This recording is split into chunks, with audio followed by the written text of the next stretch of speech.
Historicamente, a indústria cinematográfica favoreceu os homens em detrimento das mulheres, e não há nada de novo nisto. Os homens mais velhos interpretavam papéis mais jovens, as mulheres mais velhas eram estereotipadas em papéis específicos para a sua idade e substituídas por atrizes cada vez mais jovens que se relacionavam com aqueles homens mais velhos, cuja carreira permanecia ao longo do tempo. É um reflexo da própria sociedade na qual vivemos, em que, dentro dos romances e dos relacionamentos, há ou costumava haver uma diferença etária entre homens e mulheres, em que homens mais velhos relacionavam-se com mulheres mais jovens. Isso é reproduzido dentro do cinema porque existe na sociedade. Nos tempos contemporâneos, a gente vê um movimento que, se não é necessariamente tão forte quanto, mas ao menos ensaia um desejo de libertar-se dessas amarras. Atrizes como Anne Hathaway, Jessica Chastain já participaram de filmes nas quais interpretavam mulheres mais velhas relacionando-se com homens mais jovens, invertendo um pouco a maneira de enxergar essas coisas.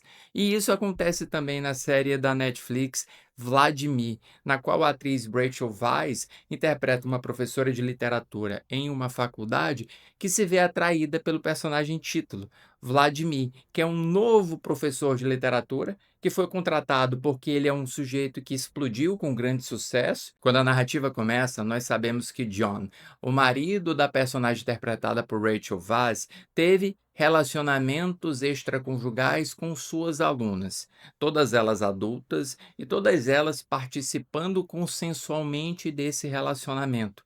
E também não há nada sendo discutido em relação a adultério, uma vez que eles tinham um relacionamento aberto. Mas esse ponto de partida, o relacionamento entre um professor e suas alunas, que claramente vai se desenvolver ao longo da temporada e vai começar a ramificar em novas construções e novas reflexões, ele dialoga com a chegada do Vladimir.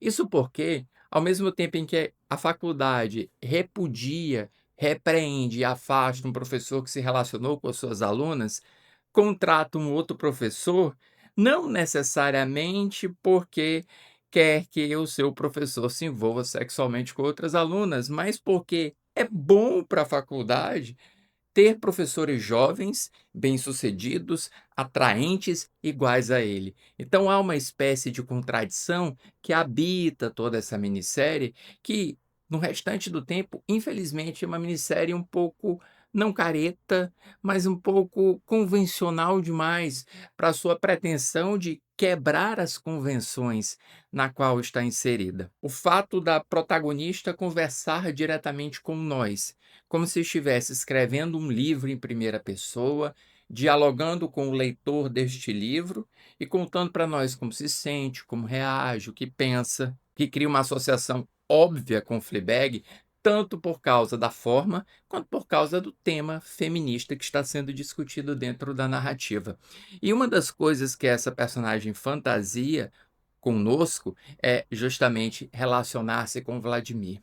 É tentar escapar dessa ideia de ser uma esposa que, mesmo moderna, por aceitar um relacionamento aberto, ela não consegue se libertar para viver o relacionamento aberto e que encontra nesse rapaz um convite para isto.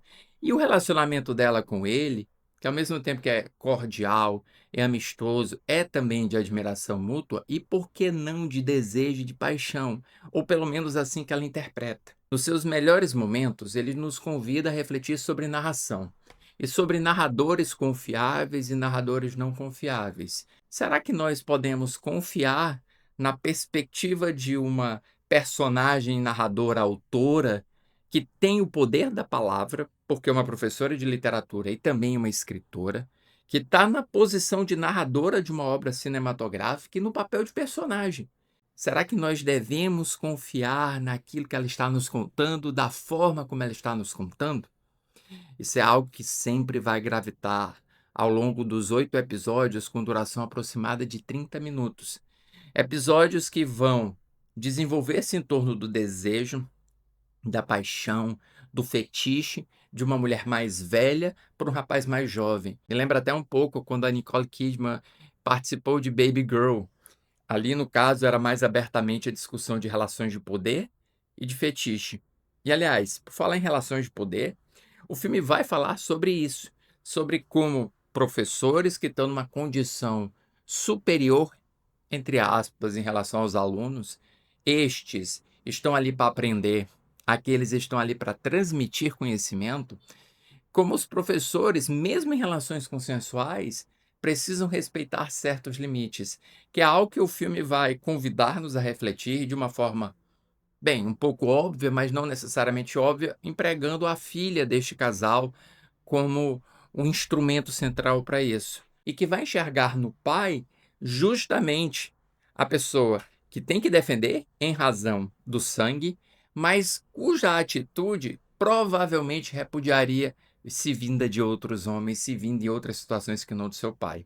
É também um elemento contraditório interessante na série, que no restante do tempo é até agradável, porque os episódios curtos e a forma mais envolvente, e também a apimentada fantasia sexual da protagonista é muito mais sugerido do que encenado ou explicitado, torna a série movimentada, criam oportunidades, criam alternativas, mas no restante do tempo, convencional. Convencional tanto na forma, na exploração dessa sexualidade feminina mais madura, desse desejo feminino, quanto também da exposição do tema, a habilidade de narrar histórias ou como narrar histórias, como desenvolver temas e como manipular a perspectiva do espectador em torno desse tema, ao mesmo tempo, como desenvolver essa história em específico, o relacionamento de 2 professores, um mais velho, uma mais velha, outro mais jovem, ou um professor mais velho que relaciona-se com suas alunas, como que eu vou desenvolver tudo isso, né, como que eu vou costurar isso?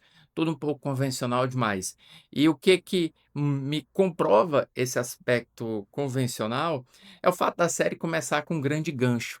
Ela começa com a imagem do Vladimir amarrado, se debatendo numa cadeira. Putz, a nossa cabeça vai imediatamente pensar no mistério, ou vai pensar como que nós vamos chegar do ponto zero até esse momento.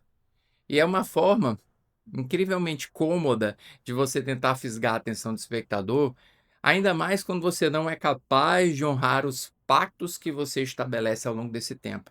Porque se você excita a expectativa de cada um de nós esperamos que você corresponda à altura. Ao começar com um mistério, a série se aproxima de qualquer outra coisa, de qualquer outra série de mistério contemporâneo, tentando atrair a atenção do espectador, e aí eu utilizo também o recurso da protagonista ser uma narradora não confiável, mas que não parece ser uma narradora tão boa quanto ela acredita ser ou quanto os outros acreditam que ela seja. Porque por mais que a Rachel Weisz seja excelente no papel principal, é só que a série não vai corresponder às pretensões dessa personagem e o talento da sua atuação. E para ela, para Vladimir, minissérie que está disponível no catálogo da Netflix, eu dou 3 estrelas em 5.